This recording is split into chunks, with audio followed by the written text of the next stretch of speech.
What if I told you that long before Europe arrived, parts of Nigeria had cities with advanced drainage systems, powerful queens who commanded armies, and trade networks that stretched across the Sahara Desert? What if I told you that one of the most sophisticated bronze casting civilizations in the world thrived here, centuries before colonial rule? Why were these stories hidden, and who benefits from forgetting them? Stay till the end, because what you'll learn might completely change how you see Nigeria forever. Before the British flag was raised in 1900, before amalgamation in 1914, before colonial borders split communities, there were powerful kingdoms, city-states, empires, and trading hubs across what is now Nigeria. The region was not empty land. It was politically organized, economically vibrant, militarily strategic, culturally rich.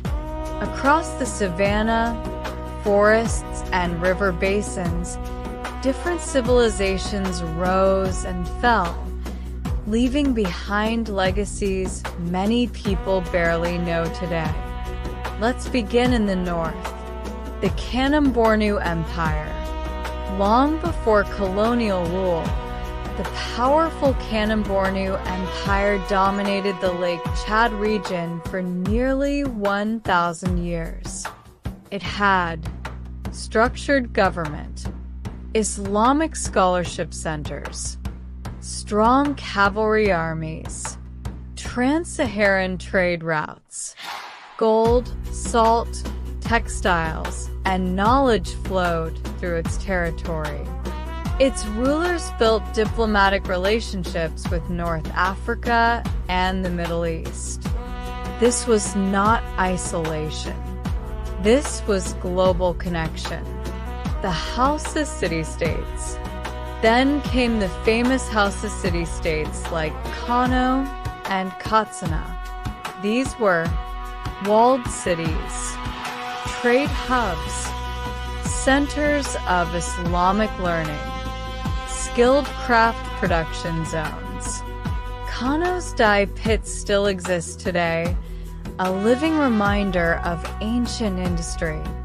These cities competed and traded, forming a complex political landscape long before European arrival.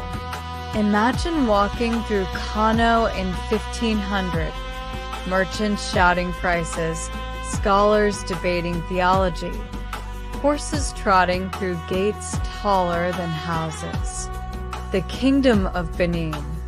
Deep in the rainforest rose one of Africa's most sophisticated monarchies, the Kingdom of Benin. Its capital, Benin City, had massive earthwork walls, longer than the Great Wall of China combined, organized urban planning, advanced bronze casting guilds, the famous Benin bronzes, detailed sculptures of kings, warriors, and court life, shocked Europeans when they first saw them, because they did not expect such sophistication. The Oyo Empire.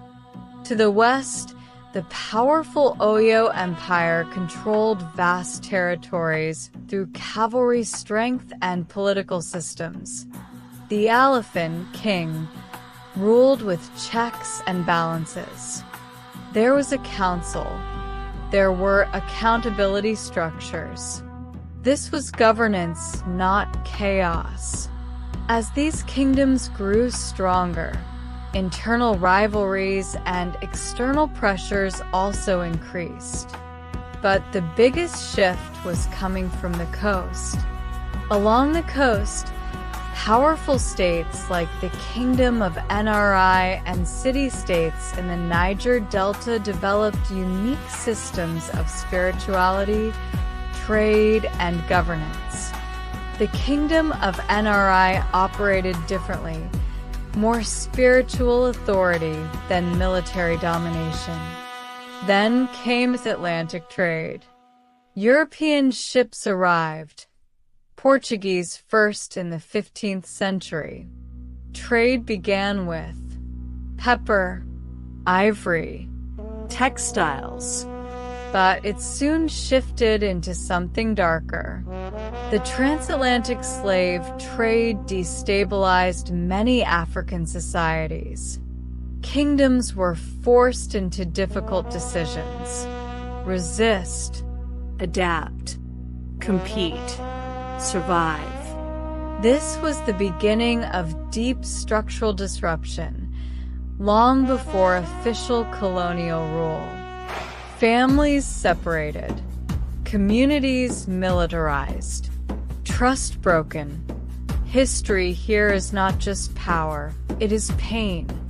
By the 18th and 19th centuries, northern regions saw Islamic reform movements. Southern kingdoms faced increasing European commercial control. Weapons from trade intensified warfare. The Sokoto Jihad led by Usman Dan Fodio reshaped northern Nigeria and created the Sokoto Caliphate, one of the largest empires in Africa at the time. It introduced administrative reforms and religious governance structures. Meanwhile, European powers were shifting from trade to territorial ambition. The Berlin Conference of 1884, though far away, would seal Africa's fate. And soon, Britain would formalize control over what became Nigeria. Colonial rule did not begin civilization in Nigeria. It interrupted civilizations that already existed. But here's what survived: cultural identity, language, traditional institutions, art, oral history, spiritual systems. Today, festivals, royal institutions, and cultural heritage still reflect those powerful pre-colonial systems. Nigeria did not begin in 1914. It is thousands of years old. The real tragedy is not that colonialism happened. The tragedy is that many Nigerians were taught to forget what existed before it. Understanding pre-colonial Nigeria helps us reclaim identity, challenge stereotypes, build confidence, understand modern political structures, heal historical trauma. History shapes mindset, and mindset shapes the future.